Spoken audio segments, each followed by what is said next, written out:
breach scheme will mean for you if you're responsible for IT in the healthcare sector, and look at what you can do to block the main avenue of attack against health IT. We've lined up 3 experts to address different aspects of this important issue. I'm Stuart Corner, a journalist focused on information technology, and I'll be your facilitator. So let me give you a quick overview and introduce our presenters. First up, we have Sonja Read. She's a special counsel with law firm Minter Ellison, who works with a wide range of clients in the healthcare and medical research sectors. She'll take us through what the scheme means, what you need to do to prepare your organization to comply with it, and what you would need to do when you've had a data breach. Next is Tom Crampton, Managing Director of Trusted Impact, a cybersecurity consulting firm with over a decade of experience working for several hundred clients, many of which are in the healthcare industry. Tom will look at some of the big cybersecurity risks facing health IT, what you can do to minimize these, and how to prepare yourself to respond to the inevitable breach. Finally, Alison, Technical Director with Mimecast, will wrap up the presentations explaining how email services, the #1 attack vector in the healthcare industry, can be made safe for healthcare organizations. That'll take us to about 12:45, when we'll have about 15 minutes for discussion and where I'll have some questions for the 3 presenters. So without further ado, let me introduce our first presenter, Sonja Read, Special Counsel with Minter Ellison.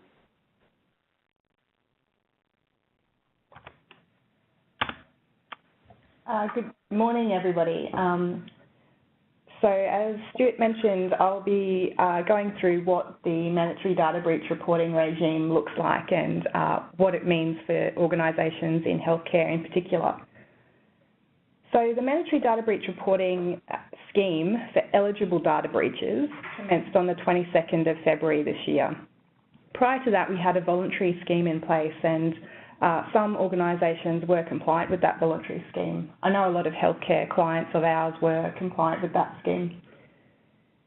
The new mandatory scheme applies to all organisations with existing personal information security obligations under the Privacy Act. So for healthcare organisations, that will include you. Not all data breaches are required to be reported under the scheme.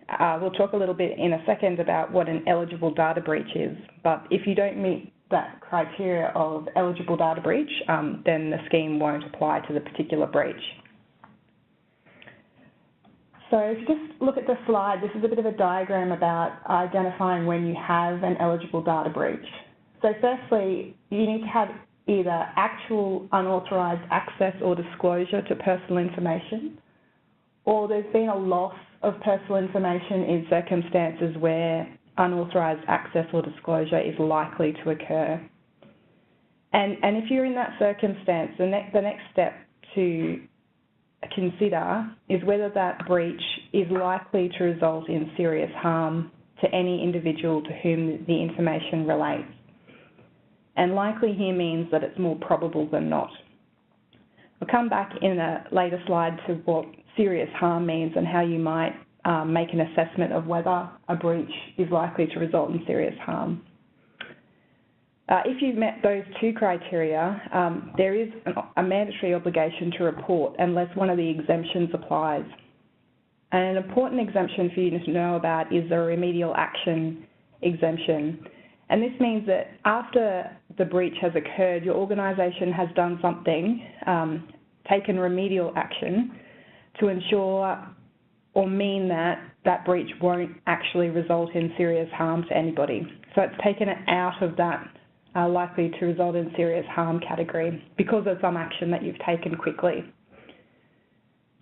Another important exemption is when 2 entities hold certain information. So it's possible for 2 entities to hold the same information, and we might talk a little bit later in, I think, some of the questions about the circumstances that might occur. But if that does occur, then only one of the entities is required to report to the Commissioner.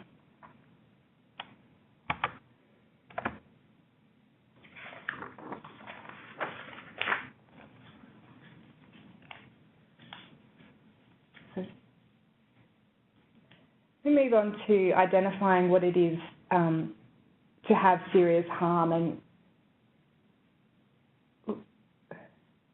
sorry, back a few slides.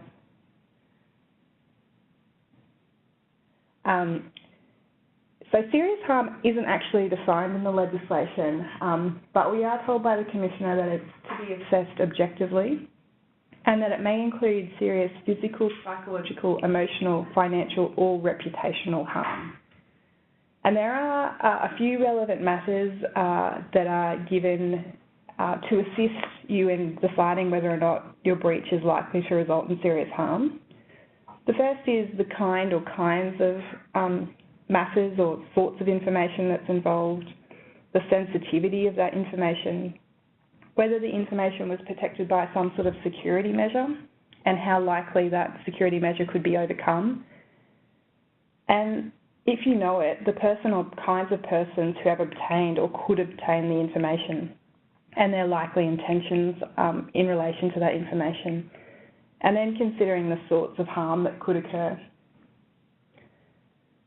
The Privacy Commissioner's commentary states that some kinds of information are more likely to involve in serious harm if they are compromised.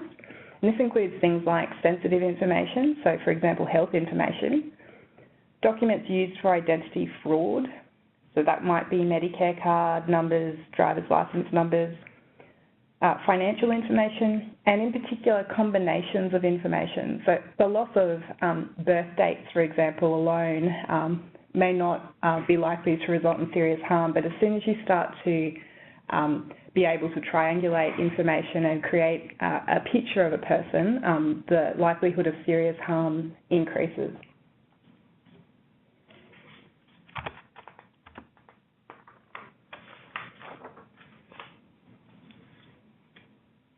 So what then happens if you suspect that a data breach has occurred at your organisation?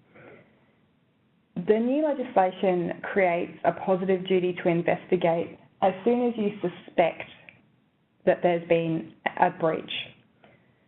And whether your entity or your organisation is aware is a factual matter in each case. So it's not really possible to give an exact answer to that question ahead of time, but the Commissioner does tell us that if a person responsible for compliance or a person with appropriate security role in an organisation is aware, then the assessment needs to be commenced. It doesn't actually require that the board or the CEO form a suspicion about a suspected data breach, so we're not looking that highly in an organisation. It just needs to be somebody with the appropriate sort of role in the organisation becoming aware and suspecting the breach has occurred. So the assessment is required to determine if there are reasonable grounds to believe that there has been an eligible data breach, and the assessment must be conducted expeditiously. It should ordinarily be completed within 30 days. And if it's not going to be possible to complete within 30 days, it's a requirement that you keep very good documentation of the steps you've taken to try and get there within those 30 days and reasons why you haven't been able to complete it. So what do you do then? If you become aware that there are reasonable grounds to believe that eligible data breach has occurred at any point during the assessment, it could be on day 1 of the assessment or day 30 of the assessment, you're required to prepare a statement about the breach and provide that to the Privacy Commissioner as soon as practicable. And then after you've notified the Commissioner, you're then to notify individuals as soon as practicable about that information.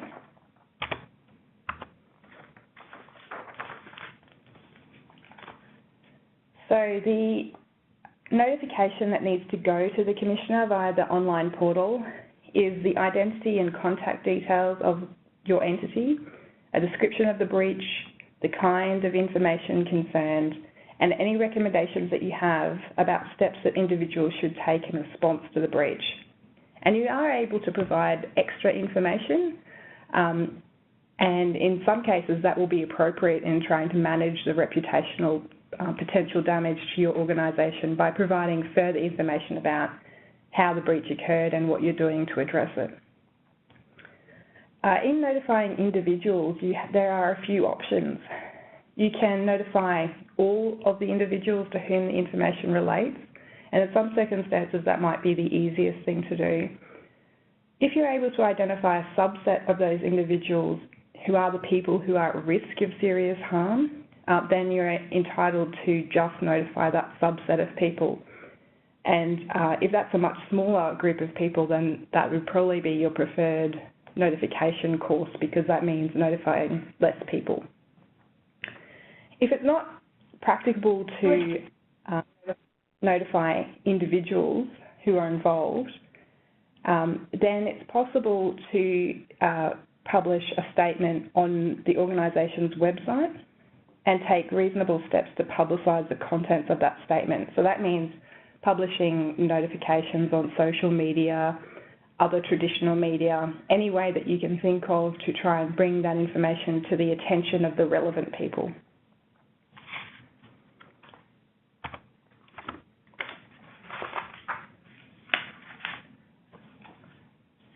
And so failure to comply with the mandatory data breach regime is a breach of the Privacy Act.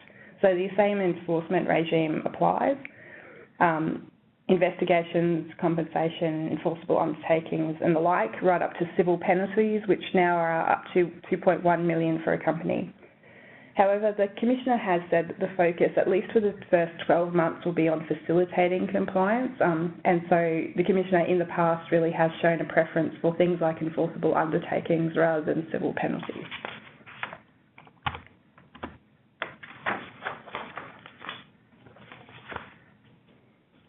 So next steps, it's really important that your organisation develops a data breach response plan, and the Privacy Commissioner has a document, Data Breach Preparation and Response Guide, which I really commend to you. It's very detailed and will walk you through exactly how to prepare a plan for your organisation.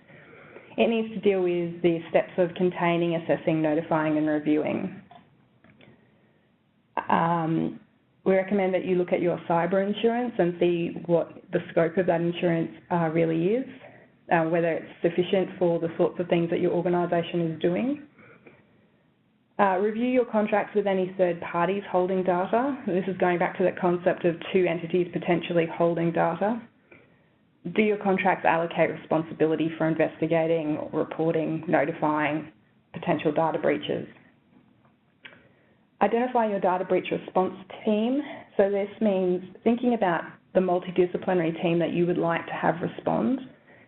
And further, thinking about whether your internal team really has the capability to deal with some of the sophisticated kinds of breaches that might occur. So your team may include categories of external providers who you're keen to use if you need to quickly to identify or assess.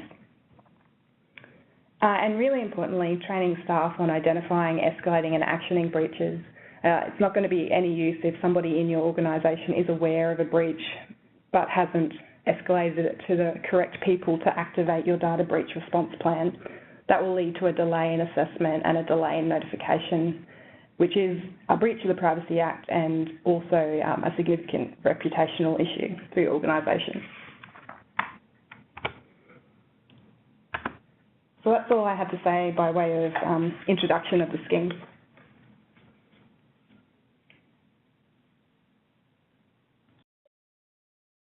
Okay, I guess that's over to me. That's right, Tom, over to you. Thank you, Stuart, and thank you, Sonja. That was great.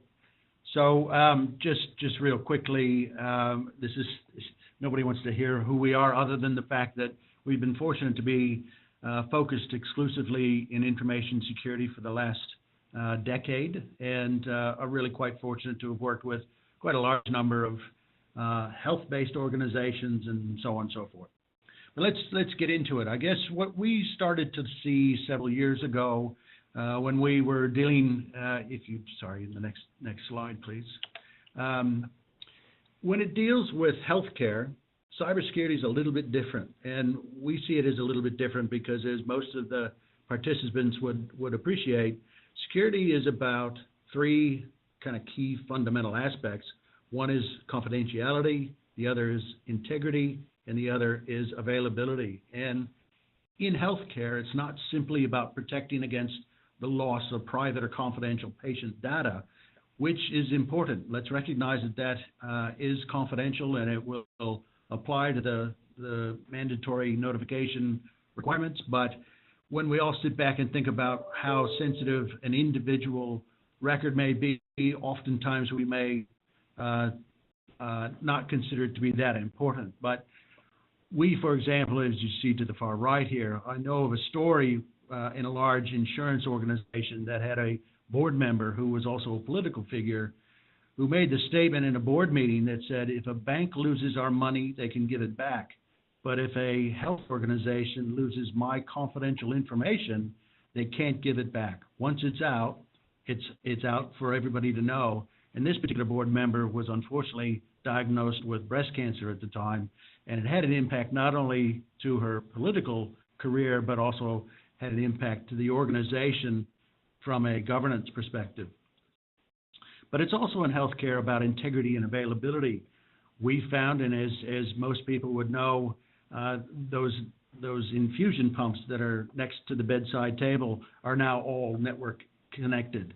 So if you get my dilution of a particular drug or whatever it may be off by a decimal point, it could be the death of me.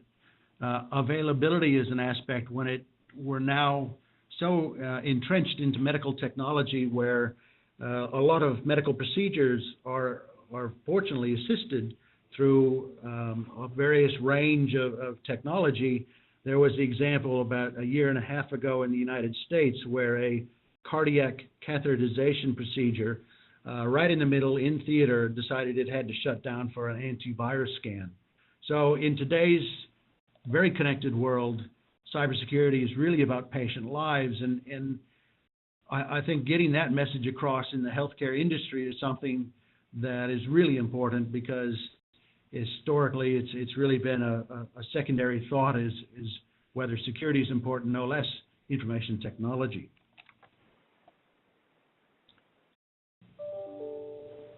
Thank you.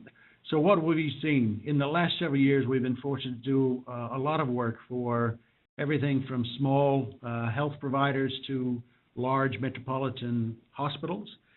And unfortunately, on a scale of 1 to 10, 10 being quite mature, 1 being immature, it's on the lower end of the scale, and it's all across the board. It's simple hygiene characteristics like passwords, access, transmission of data that is going through what is termed in the industry shadow IT. It's outside of the normal technology stuff, but somebody is sending it via Gmail or somewhere on the web, not with malicious intent, but with the intent to try to just do a better job. And unfortunately, it's the users who may not appreciate what that means, or at least the risks that they face, that we need to start to begin to recognize.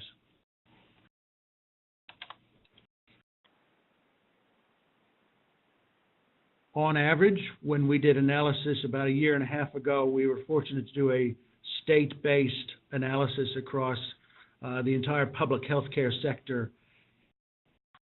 And we captured information on the information, communication, and technology budgets in that environment. And on average, only 2% was allocated to cybersecurity. And what we find, broadly speaking, in other industries is that's closer to 20%. And I think it's fair to say that from those who are involved in the industry, the spend and investment in technology is something that was historically often overlooked. The spend in medical technology is something which has been quite good and impressive because it saves patient lives, but now what we're recognizing is information technology is just important to protect patient lives. So if we switch to the next slide, some of you may recognize this. It is not our own. It is a thing called NIST, N-I-S-T. It's a North American standards group, and there's a cybersecurity standard. We believe it's one of the more contemporary standards because, as you see on this slide, it's pretty easy to understand. And what it then does is it drives down into 98 specific details on how an organization can go about protecting themselves to build a foundation for success. But very quickly, what it deals with is to identify what assets, processes, and information that you have that needs protection. Pretty simple step, but often quite difficult for an organization with lots of systems, lots of data flowing back and forth, but really is the basis to be able to understand how to protect it, which is the second piece you see off to the left. That's where traditionally most organizations have spent their information technology dollars, was firewalls, antivirus, things and systems and technologies to protect against the potential loss. But where we also see a shift, fortunately, is towards the third area, which is to detect whether something's gone wrong, detect whether there's something malicious, and technologies are starting to be put into place to at least have that visibility. The traditional organization was the traditional castle and moat, where you stood on the castle wall and looked outward, not recognizing that they needed to turn around and actually see what was happening inside of the castle walls. So detect becomes quite important.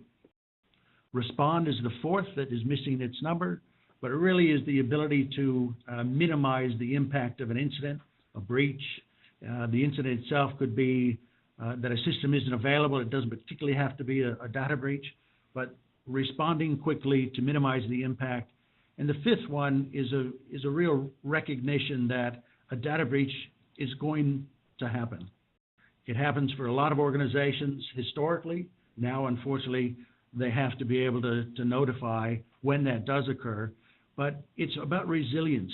As you'll see in a little bit, we have a moniker that says having a data breach is inevitable, but becoming a headline does not have to be.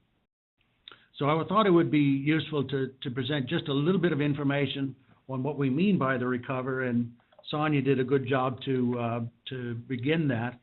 But oftentimes, the crisis incident planning considerations really needs to span the organization. It's not a technology problem. When I think of a particular client that we had a few years ago who was getting hacked by an infamous hacking group, the IT team actually did a really good job to immediately, rip the server out, re-image the server, and get it back and running. But unfortunately, what it also meant was they erased all of the details of what had occurred to be able to provide much insight as to how far the malicious intruders were able to get into, or what they were trying to do, and motivations and so on. So it isn't just a technology problem, but requires communications expertise, legal expertise, even operational expertise. If you have to be able to tell the public the status of maybe their lost information, you'll need to have a quick and very effective call center set up so that you can answer calls for potential clients or customers who may have been impacted. Sonja mentioned third parties, and I really would like to stress that as well. In most organizations today, the sensitive data resides, or the skills and resources resides in third parties. So I've seen lots of organizations undertake a crisis planning exercise at the board level, but they haven't considered actually bringing in the third parties to be involved into that exercise. And I would suggest that would be an investment of time and effort that would be really important, because you typically find they're the ones that are able to minimize, do the recovery and response better than some of the internal organizations. So simply just to wrap up, we think cybersecurity in the healthcare industry is really a leadership problem. When we say leadership problem, it needs to be driven from the executive group all the way down. It's, the issues that we find, while there are phenomenal technical ways to be able to hack into a system, 90% of the time it's just human error. We are fortunate to do a lot of what they call red teams, which is an exercise to where a client will say, come in and prove to us you can get this data or this information. And frankly, most of the way that we are able to do that is through social engineering, phishing staff who easily click on links. We do a lot of phishing exercises for our clients. On average, you might be surprised to know that over 80% of employees that read the phishing email, at least the ones that we've sent out, and it's a universe of about several, I think we're into 4,500 now. Of those 4,500 emails, 80% not only read it, but will click on a link and give us their username and password. So number two, it's a business problem. It's not a technical problem, and it needs to be managed across the entire organization from a business perspective. And the point being is you don't want to spend all of the money you would need in order to make the organization safe and secure. You want to be able to have an executive group that understands the risks they face and make those trade-offs of those risks that are manageable or acceptable to be managed, and have that balance between what they're paid to do, which is identifying and managing risk at a business perspective. Finally, last point is, as I said before, a breach is inevitable. It's going to happen. Unfortunately, what you can really do, though, is make sure that the impact is minimized, that you've aligned with the requirements and legal expectations, but you've really protected those customers or recipients of the breach, that you can minimize the impact for them. Thank you for having me. Thank you, Tom. And now it's over to Alison O'Hare, Technical Director of Mimecast. Hi, thanks for that. And thanks to Sonja and Tom for their insight into the healthcare industry and some of the challenges that are faced in those businesses. Really what I wanted to talk about here is obviously I work for a email provider and our focus is on email, but as a flow on from that, it's all about data, because the reality is in the healthcare services, it is all about data and the storing of personal data and the confidentiality around that as well.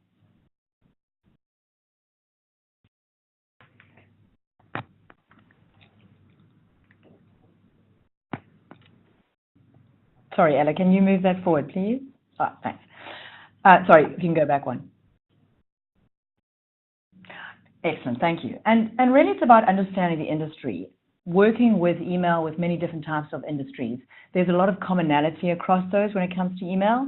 To a large extent, we're all faced with the same challenges around the kind of new world of threats and around data and storage of data and the value of email to a business.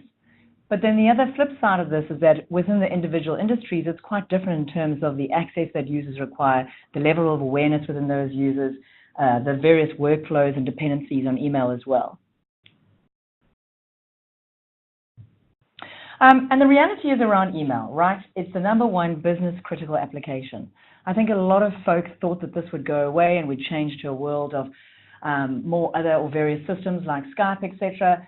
But the reality is that we use email. We use it to communicate. We use it to share information with our patients, with our practitioners, but also it's a store of personal data, and that needs to be kept of utmost confidentiality as well.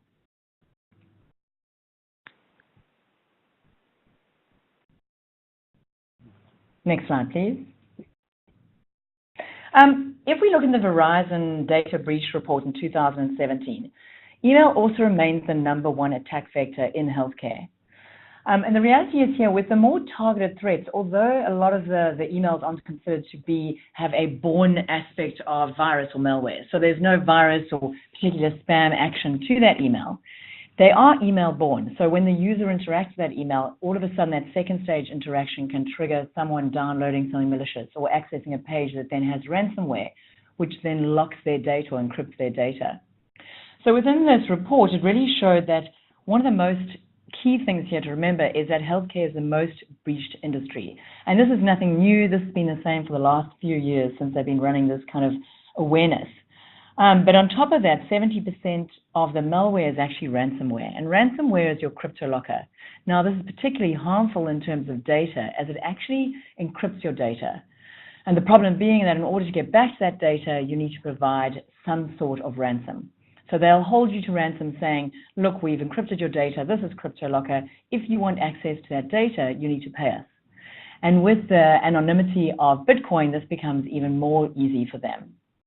So it's a real challenge in terms of not only do you have to prevent the threat, but the threat is inevitable, exactly as Tom was saying. You've got to make sure in the event of the threat, breaching your environment, how do you deal with that? How do you make sure you have that separate copy of data? The other interesting fact here is about healthcare employees. So they are 40% more likely to click on phishing emails. I think the reality of this is under-resourcing potentially. It could be user awareness within that user group, so they're not aware of the threats associated with spear phishing and clicking on links. And even more scary is the fact that it's the #1 industry where employees are the predominant threat. So for most organizations, you think of protecting your organization from external threats, right? You want to keep the baddies out, but you trust your internal employees.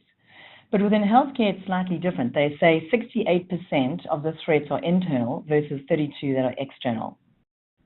The potential for this is the access to a lot of personal confidential data. And we're looking at the stats of what was motivating these individuals to be threat actors within their organization. They'd say it's financial versus fun. So to a large extent, it's the financial benefits of leaking this data, for example, but also it's just fun because to a large extent, they have privileged access to what is personal and confidential data. Next slide, please. So this is another report by Accenture, really looking once again at healthcare consumers and organizations. And one of the couple of things that interest me here is why are healthcare organizations targeted? What is the information that is gained used for? And what is the outcome of a breach on a consumer? So if you look at the value of medical records in the black market, they're at least 10 times higher than credit card data. And I think this really talks to why they are an easy target. Why would people go after medical care or medical data? Because of the value that they can get when actually selling that information. Other reasons why they could be targeted is healthcare is a national critical infrastructure. So it's really attractive in terms of causing chaos and in terms of getting some kudos in the black market. Well, if you've got into a healthcare organization, you've caused that chaos and you've brought systems down and you've leaked information, well, then you've done a pretty good job. The other factor is that it's an easy target because it has a massive use of technology, well above other industries. And this could be basically you've got your computer systems, but you've also got your hospital equipment and your medical devices. And all of those are reliant on technology and reliant on email. So if we look at what happens if somebody gets information, what do they actually do with that stolen data? There's some stats here around whether it's to get prescriptions, of course, because there may be drugs that they want to access. It could be that they fraudulently bill for the care. They may receive medical care that's obviously not for them. Or they may just access, modify, or gain financial gain with those healthcare records. In terms of consumers, what would consumers do if there was a breach? Now, this becomes very relevant with what Sonja was talking about, which is obviously GDPR, but also NDB.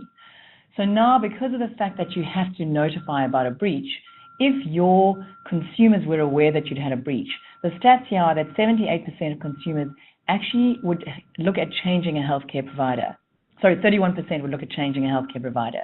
78% would actually take a step in response to the breach, things like changing their password, getting legal help. But an alarming amount would actually move elsewhere where they felt that their information and confidentiality was safer. And finally, in terms of healthcare services, 43% is the highest breach, and that's for hospitals. Next slide, please. Now, if we look at local, some of the examples of breaches that we've seen in media over the years, these are both from 2016. There are other examples, and of course, there are other global examples as well. But once again, it's quite interesting with NDB and GDPR. I think there'll be a lot more regulation and a lot more control in terms of making those breaches known.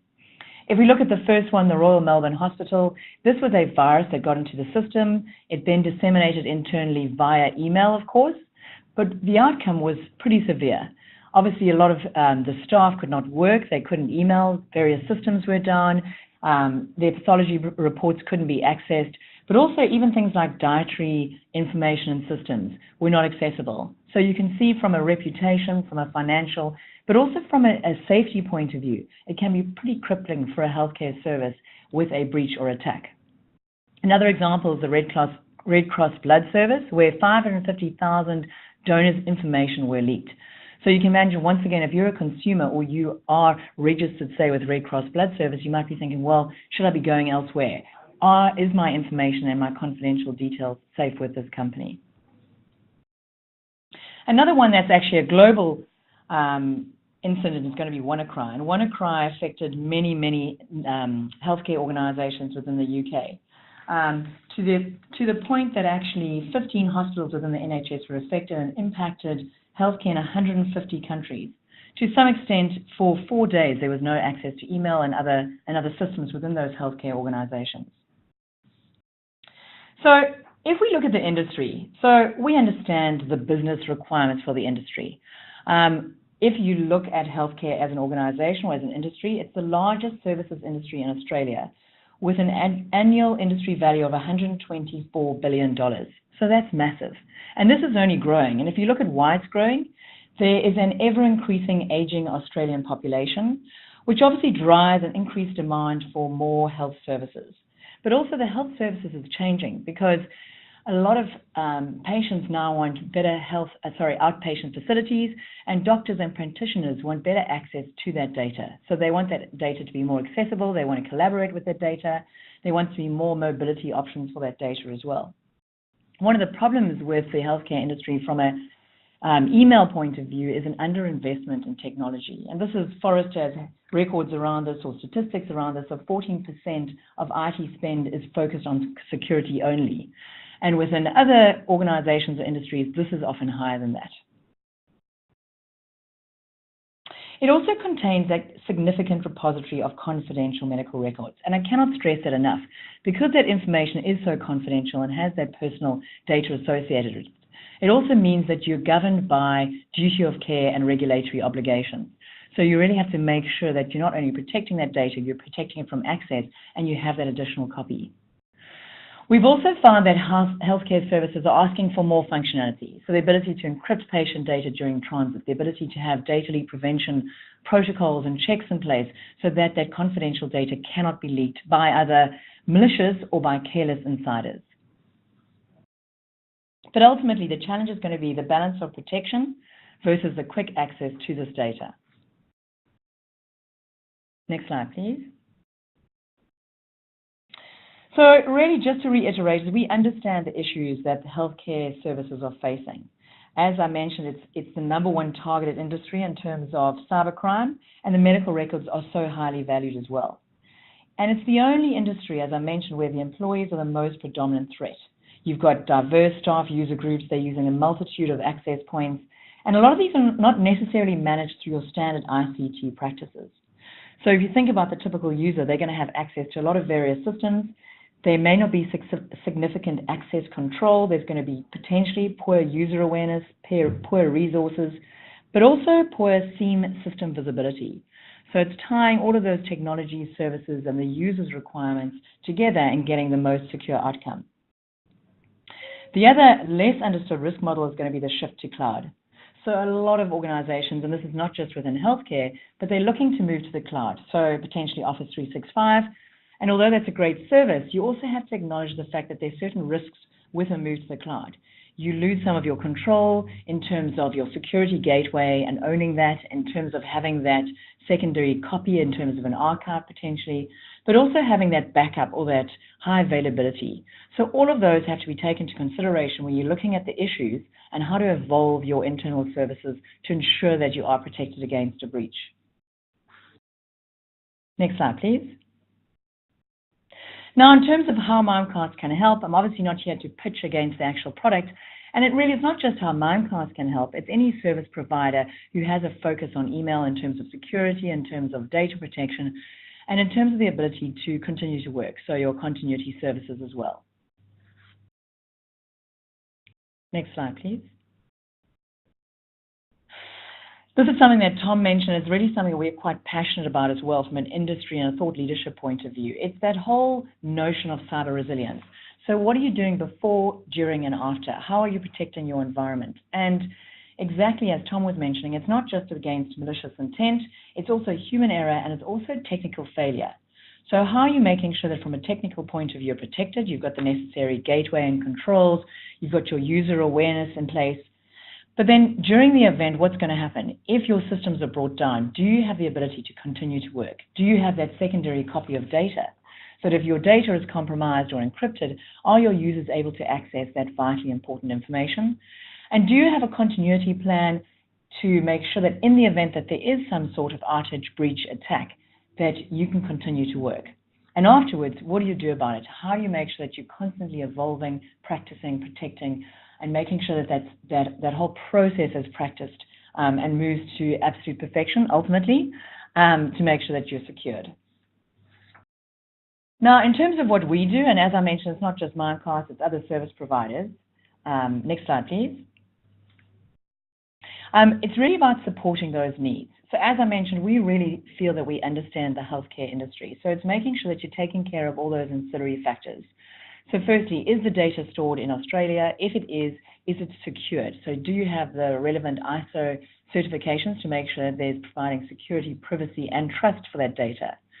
Is it an innovation in terms of a platform? So is there dynamic user awareness? Is it true cloud? Is there scalability? And is it compliant? So are you making sure that you have a secondary, totally separate copy of data that is also available to be protected against regulatory requirements? And then there's the granular control. So are you able to make sure that your users can only access what they should be able to access? Are there teaching moments where they can understand more about the threats around cybersecurity and cyber resilience? Do you have the product functionality that you're looking for? For example, are you able to deliver those emails securely? Or are you able to prevent and put technical controls in place to reduce any data leak prevention aspects? Next slide, please. In terms of what we see in the market, we have 39 healthcare customers across Australia, and of these, we have 25,000 healthcare professionals that actually make use of the service. And that's obviously from a security perspective, that can be from an archiving perspective, but also having that secondary cop-up and that continuity platform should anything happen to your environment. And then globally, we have over 1,000 global healthcare customers as well. And I think that's why we feel that we understand the industry, the requirements, and how we can help with that. So that's all I have to talk about. I know we're going to open up for some questions now, so anything that you'd like to ask me in terms of the thought leadership, the industry, but also Mimecast, feel free to ask away. Thanks. Oh, thank you, Alison. And I'm afraid we won't be able to take questions from the audience, but I've got a few questions for some of the participants. I'll start with you, Sonja. You told us a lot about what the new legislation requires when an organisation is being breached, but what does an organisation need to do organisationally to prepare itself to be able to meet all these requirements? I think the first thing, which is probably following on from the other speakers, but also being reiterated multiple times by the Privacy Commissioner, is that organisations really need to take the time to know their data, know what it is that they hold, how they hold it, where their risk points might be. That sets you up to respond quickly if there is a breach. Education of staff and identifying and escalating breaches that they have come across. Identifying the team for the data breach response and making sure that team is both multidisciplinary but both within your organisation and potentially identifying external providers. Often your internal teams won't have the capacity to do the kind of highly forensic work that you will need in the event of a breach. Review contracts with third parties to make sure that we're clear about what happens in the event of a breach, who investigates, who notifies, both who actually does those things and who's responsible financially for those things, and updating privacy manuals to make sure that staff are aware of how to respond quickly. I think they're the key things. Thank you. It's quite a lot. Tom, I've got a question for you. We hear a lot about IoT devices being produced with minimal consideration given to security. Do you think the majority of mission-critical connected healthcare-specific devices are being manufactured with the security they really need for those applications? Yeah, thanks. That's a great question, Stuart. In short, what worries me at a broad level about IoT really is frightening, because most organizations are creating things on the smell of an oily rag, and security only becomes important once it's actually out there and then the devices are successful. When it comes to healthcare-related kinds of devices, I can only think of a good story of where a client of ours had us come in. They were building a brand new wing to their hospital, and from a business perspective, it was really quite exciting, because you saw some phenomenal ability to do things like have a big screen TV on a mechanical arm go in front of the patient and enable their ability to Skype friends and family to show that they're doing well, and to be able to watch Netflix and so on and so forth. But what they were concerned about was when we actually unplugged the network cable and explored to see what was occurring on the inside of those systems that were providing the information to the nurses and doctors, it was pretty horrific around just access control. Simple things like no passwords, no less. When there are passwords, it's default passwords. And I think we have a long ways to go, unfortunately, before we'll get to a point, and there may be some great technologies that will be able to help us, but it's something that we need to grow awareness about and begin to address if we can sooner than later. Thank you. Well, that leads on to a question for Alison. I mean, yourself, Alison, and Tom, between you, have painted a pretty grim picture of IT security in the health sector. Tom mentioned that what they spend is a fraction of what other is spent in other sectors.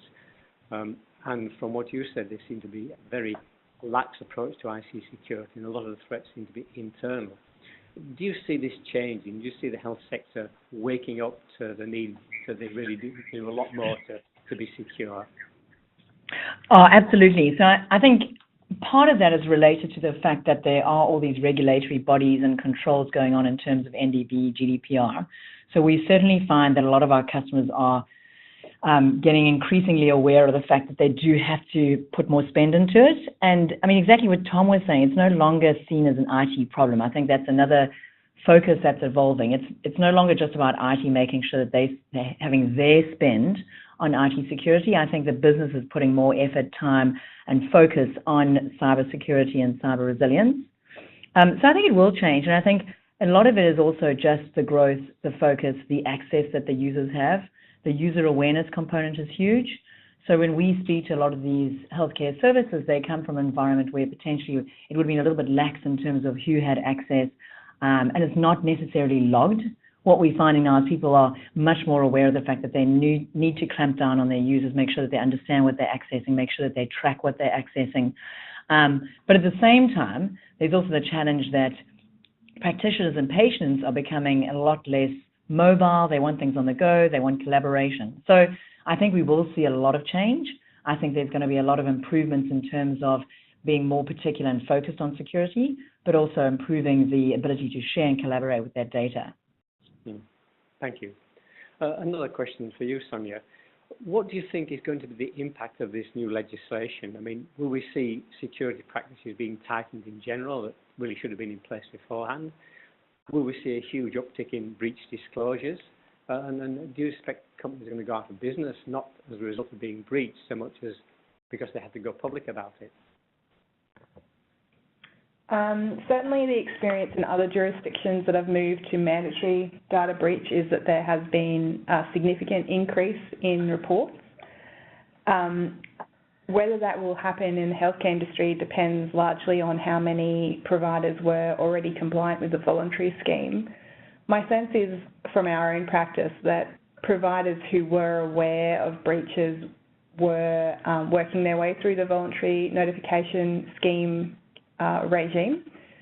Perhaps this change to mandatory data breach reporting will mean that more data breaches are identified, and so that the increase in reporting might come from that increase in identifying breaches rather than how breaches have been responded to in the past.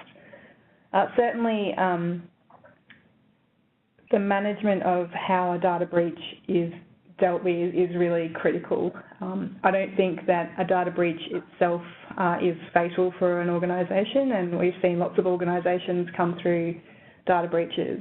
It's really about how it's managed, whether it's managed proactively, quickly, with the right team, with the right information and communication going to the Commissioner as well as healthcare clients, because they really want to know that your organisation is taking their privacy seriously and that you are sophisticated enough to deal with problems that arise. And I think most people acknowledge that problems do arise, and in the open disclosure space and other parts of healthcare, usually patients are acknowledging of the fact that sometimes things go wrong in healthcare, but what they want to do is that they want you to acknowledge that, and they want you to tell them how it's being fixed and assure them that it would never happen again. So that management piece is really, really important.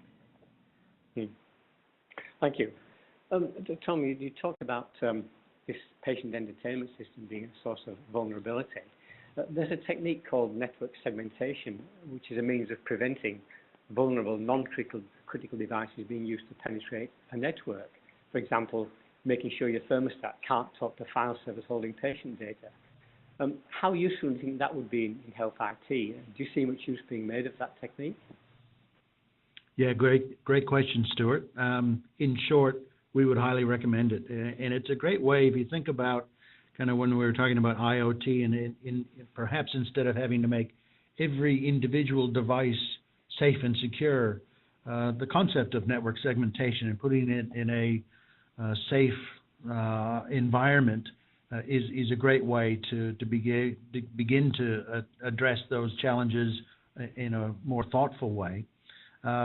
We do see a limited amount of segmentation occurring in a range of organizations, and it typically is driven by their technology appreciation and budgets. And I think it, in a nutshell, is one of the top things for them to consider as a good way to begin to at least pull off the important assets so that they're less vulnerable as they are today. Thank you. Alison, I was really intrigued by the statistic you gave that health data is 10 times more valuable than credit card data. I would have thought credit card data was much more easy to monetize. I mean, if you've got data on an important person like a politician or a senior executive in an organization, it could be very valuable, but I don't see how you're going to extract much revenue from the health IT data, the health data of most of the average citizen. Can you throw a bit of light on that statistic? I think part of it is ransomware and the fact that they can charge you to get that money back, that information back. So for a healthcare organization, if they don't have a backup of their data or a secondary copy of their data, if their data has been compromised or encrypted in a certain way, I think they will spend a lot of money on getting their data back, because there obviously is no price on that personal information because of the fact that, well, consumers will leave the fines that they're going to have. I think probably the biggest fear for a lot of companies is losing that personal identification, and also because, as Sonja was mentioning, there's a real risk in terms of safety, because once you've got people's information, like whether it's a birth date or some medical record or something associated to an individual, you've obviously got a lot of information about that person. So in the Verizon report and in the Accenture report, they both state the fact that it's actually worth 10 times to get that personal information or that patient information, 10 times more valuable than credit card information. So really, health IT organizations should be having much higher grade of security than other organizations on that basis, but it seems to be the other way around. Yeah, they've got some stats in terms of how much, and I don't have those on me, but how much it costs to actually get that data back, for example. So if you have any kind of a ransomware attack, how much you have to pay to actually get that data unencrypted versus how much you probably need to spend in terms of IT security to make sure that that data is protected. And obviously there's a massive discrepancy. But yeah, I think the reality is that nowadays, because of a lot of breach, because a lot of the way the threat actors work, there is a high price tag on that personal and confidential information. Sonja, another question for you. There's a lot of organizations in the healthcare industry have varied working arrangements. For example, they might share a clinic and maintain their own patient records and share only an internet connection, or they might share IT facilities. How does the scheme apply when there are multiple organizations that share data and it's not clear who is responsible for a data breach? Okay, so it is possible for multiple organizations to simultaneously hold the same data. And so if there is a data breach in any part of the scheme where both entities are holding that data, then both entities have the obligation to make a mandatory report, although only one actually needs to make the report. And I think the reality of how healthcare works with information sharing and using different IT solutions where multiple parties are involved really underlines the need for organisations to be clear in their contractual arrangements about who's going to be responsible for assessing a data breach. Well, firstly, that each party will notify the other if there's a suspicion of a data breach, who will be responsible for assessing that breach, and who will be responsible for notification and the costs of those processes. Now, it might not be the same entity that's responsible for the assessment and the notification steps, because if you think about it, if you're a clinic and you have outsourced the holding of your medical records, either your hard copies or your electronic records, that third-party service provider might be in the best position to assess the nature of a breach because they actually understand their environment about how those records were held. But you as the healthcare clinic may want to retain the ability to craft the notification because ultimately it's the reputation of the clinic that's key in keeping its patients informed and keeping its patients as patients of the clinic. Thank you.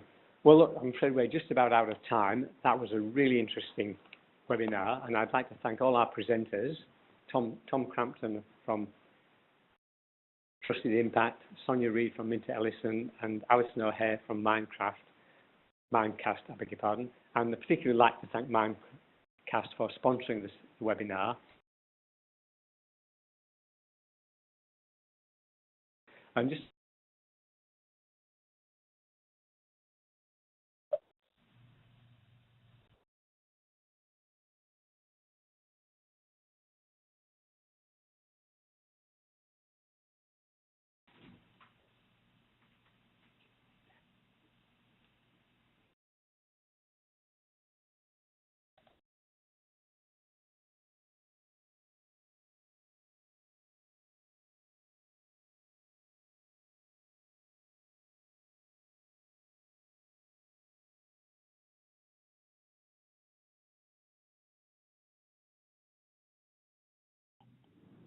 Hi, I think Stuart's having some issues with his audio, so we just wanted to say thank you so much, everyone, for attending. I hope you found that valuable. That the recording will be available to